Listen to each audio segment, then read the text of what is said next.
जय श्री राधे। पूज्य श्री सद्गुरुदेव भगवान के चरणों में प्रणाम। पूज्य श्री चैतन्य महाप्रभु जी का जीवन चरित्र। बाल लीला। एक दिन यशोदा जी ने खूब अच्छी तरह नहवा दुहाकर बालक कृष्ण को आंगन में बिठा दिया। थोड़ी देर में माता क्या देखती है कि कृष्ण संपूर्ण शरीर में कीच लपेटे हुए आ रहे हैं। उन्हें देखकर माता को बड़ा गुस्सा आया और बोली, ओह पूतना के मारने वाले, मालूम पड़ता है तू पहले जन्म में सूकर था, इसलिए तेरी वह कीच में लौटने की आदत अभी तक बनी है। ऐसी बात सुनकर कृष्ण विस्मित से होकर माता के मुख की ओर देखने लगे। भक्त कहता है, ऐसे बाल कृष्ण हमारा कल्याण करें। निमाई की सभी बाल लीलाएं दिव्य हैं। अन्य साधारण बालकों की भांति वे चंचलता और चपलता तो करते हैं, किंतु इनकी चंचलता में एक अलौकिक भाव की आभा दृष्टि गोचर होती है। जिसके साथ ये चपलता करते हैं उसे किसी भी दशा में इनके ऊपर गुस्सा नहीं आता, प्रत्युत वह प्रसन्न ही होता है। ये चंचलता की हद कर देते हैं। जिस बात के लिए मना किया जाए उसे ही ये हठपूर्वक बार बार करेंगे। यही इनकी विशेषता थी। इन्हें अपवित्र या पवित्र किसी भी वस्तु से राग या द्वेष नहीं। किसी भी वस्तु से राग या द्वेष नहीं।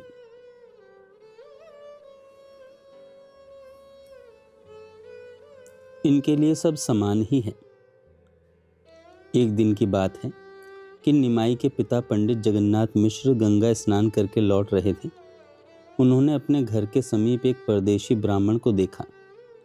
देखने से वह ब्राह्मण किसी शुभ तीर्थ का प्रतीत होता था। उसके चेहरे पर तेज था, माथे पर चंदन का तिलक था और गले में तुलसी की माला थी। मुख से प्रतिक्षण भगवान नाम जप कर रहा था। मिश्र जी ने ब्राह्मण को देखकर नम्रतापूर्वक उनके चरणों में प्रणाम किया और अपने यहाँ आतिथ्य स्वीकार करने की प्रार्थना की।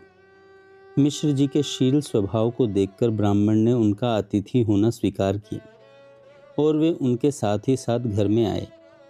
घर पहुंचकर मिश्र जी ने ब्राह्मण के चरणों का प्रक्षालन किया और उस जल को अपने परिवार के सहित सिर पर चढ़ाया, घर में छिड़का तथा आचमन किया। इसके अनंतर विधिवत अर्घ पाद्य आचमनीय तथा फल फूल के द्वारा ब्राह्मण की पूजा की तथा उसके बाद भोजन बना लेने की भी प्रार्थना की।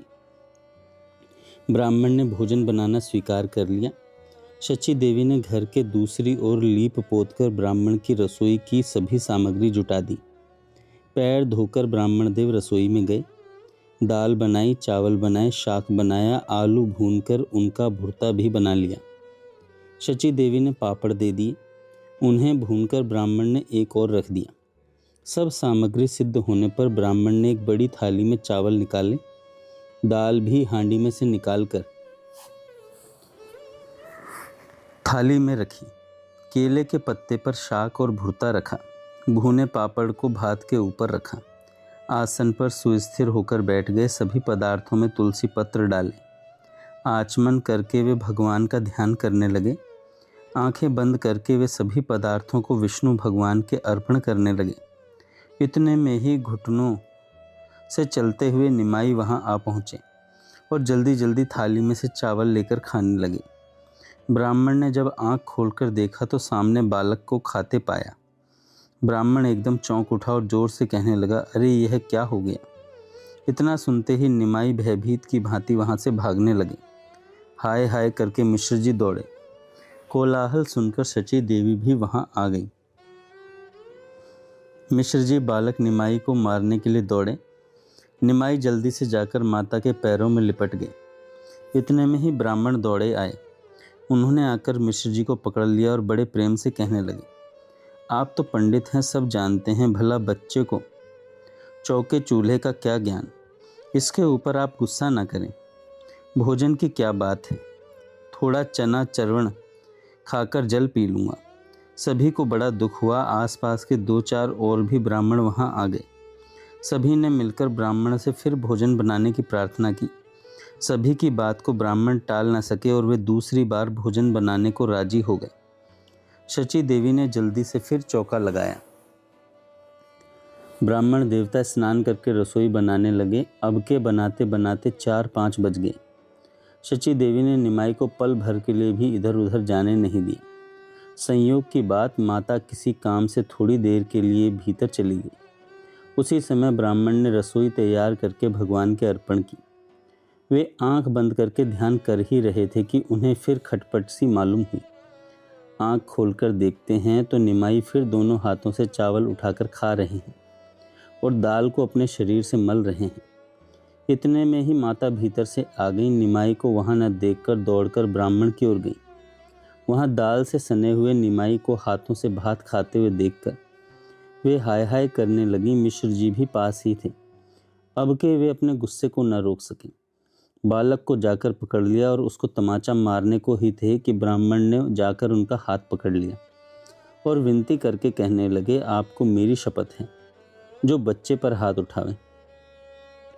भला अबोध बालक को क्या पता, रहने दीजिए, आज भाग्य में भोजन है ही नहीं। निमाई डरे हुए माता की गोद में चुपचाप चिपटे हुए थे। बीच बीच में पिता की ओर छिपकर देख भी लेते कि उनका गुस्सा भी शांत हुआ है या नहीं।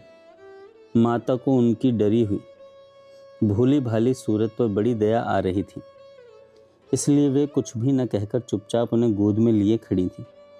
ब्राह्मण के आने के पूर्व ही विश्वरूप भोजन करके पाठशाला में पढ़ने के लिए चले गए थे।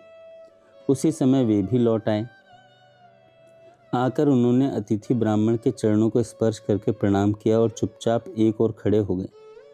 उनके सौंदर्य, तेज और ओज को देखकर ब्राह्मण ने मिश्र जी से पूछा, यह देव कुमार के समान तेजस्वी बालक किसका है? कुछ लजाते हुए मिश्र जी ने कहा, यह आपका ही है। ब्राह्मण एकटक विश्वरूप की ओर देखने लगे। विश्वरूप के विश्व विमोहन रूप के देखने से ब्राह्मण की तृप्ति ही नहीं होती थी। धीरे धीरे विश्वरूप को सभी बातों का पता चल गया। उन्होंने ब्राह्मण देवता के सामने हाथ जोड़कर कहा, महाराज, अब की बार आप मेरे आग्रह से भोजन और बना लें। अब के मैं अपने ऊपर जिम्मेवारी लेता हूँ। अब की बार आपको भोजन पाने तक में किसी भी प्रकार का विघ्न न होगा। ब्राह्मण ने बड़े ही प्रेम से विश्वरूप को पुचकारते हुए कहा, भैया, तुम मेरी तनिक भी चिंता न करो। मेरी कुछ एक ही दिन की बात थोड़ी ही है। मैं तो सदा ऐसे ही घूमता रहता हूँ। मुझे रोज़ रोज़ भोजन बनाने का अवसर कहाँ मिलता है। कभी कभी तो महीनों वन के कंद मूल फलों पर ही रहना पड़ता है। बहुत दिन चना चरवण पर ही गुजर होती है। कभी कभी उपवास भी करना पड़ता है, इसलिए मुझे तो इसका अभ्यास है। तुम्हारे यहाँ कुछ मीठा या चना चरवण हो तो मुझे दे दो, उसे ही पाकर जल पी लूँगा। अब कल देखी जाएगी। विश्वरूप ने बड़ी नम्रता से दीनता प्रकट करते हुए कहा, महाराज, यह तो हम आपके स्वभाव से ही जानते हैं कि आपको स्वयं किसी बात की इच्छा नहीं, किंतु आपके भोजन करने से ही हम सबको संतोष होगा। मेरे पूज्य पिताजी तथा माताजी बहुत ही दुखी हैं। इनका साहस ही नहीं हो रहा कि आपसे पुनः प्रार्थना करें। इन सबको तभी संतोष होगा जब आप स्वयं बनाकर फिर भोजन करें। अपने लिए नहीं, किंतु हमारी प्रसन्नता के निमित्त आप भोजन बनावें। विश्वरूप की वाणी में प्रेम था, उनके आग्रह में आकर्षण था और उनकी विनय में मोहकता थी। ब्राह्मण फिर कुछ भी कह न सके। उन्होंने पुनः भोजन बनाना आरंभ कर दिया। अब के निमाई को रस्सी से बांधकर माता तथा विश्वरूप ने अपने पास ही सुला लिया। ब्राह्मण को भोजन बनाने में बहुत रात्रि हो गई। दैव की गति, उसी समय सबको निद्रा आ गई। ब्राह्मण ने भोजन बनाकर ज्यों ही भगवान के अर्पण किए, त्यों ही साक्षात चतुर्भुज भगवान उनके सामने आकर उपस्थित हुए। देखते ही देखते उनके 4 की जगह 8 भुजाएं दृष्टिगोचर होने लगी। 4 भुजाओं में शंख, चक्र, गदा और पद्म विराजमान थे। एक में माखन रखा था, दूसरे से खा रहे थे। शेष 2 हाथों से मुरली बजा रहे थे। भगवान ने हंसते हुए कहा, तुम मुझे बुलाते थे, मैं बालक रूप में तुम्हारे पास आता था। तुमने मुझे पहचाना नहीं। मैं तुम्हारे ऊपर प्रसन्न हूँ। तुम मुझसे अपना अभीष्ट वर मांगो।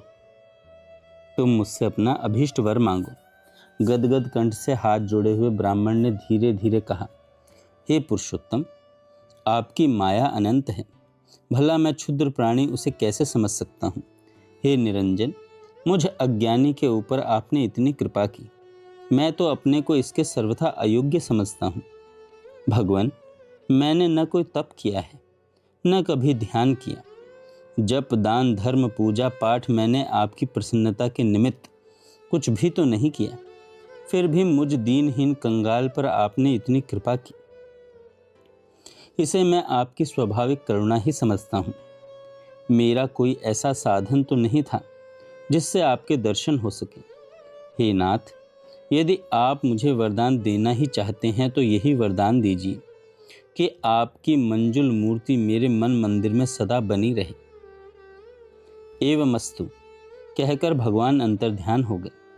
ब्राह्मण ने बड़े ही आनंद और उल्लास के साथ भोजन किया। इतने में ही माता की आंखें खुली। निमाई को पास ही सोता देखकर उन्हें प्रसन्नता हुई।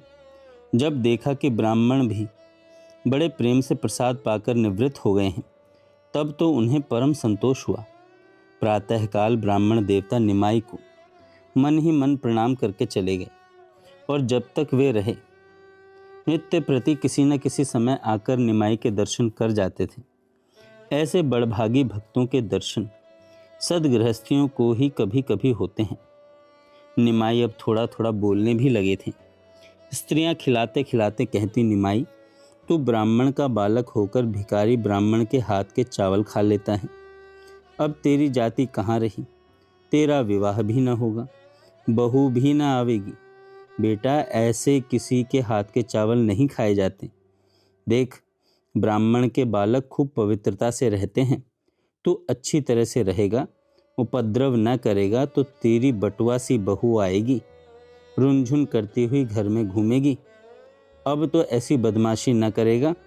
निमाई धीरे धीरे कहने लगती, हमें ब्राह्मण पने से क्या, हम तो ग्वाल बाल हैं। ग्वालों की तरह जहाँ मिल जाता है खा लेते हैं। लाओ तुम्हारे घर का खा लें। यह सुनकर सभी हंसने लगती। निमाई को मिठाई आदि चीज़ें खाने को देती। जय श्री राधे। आगे हम कल सुनेंगे।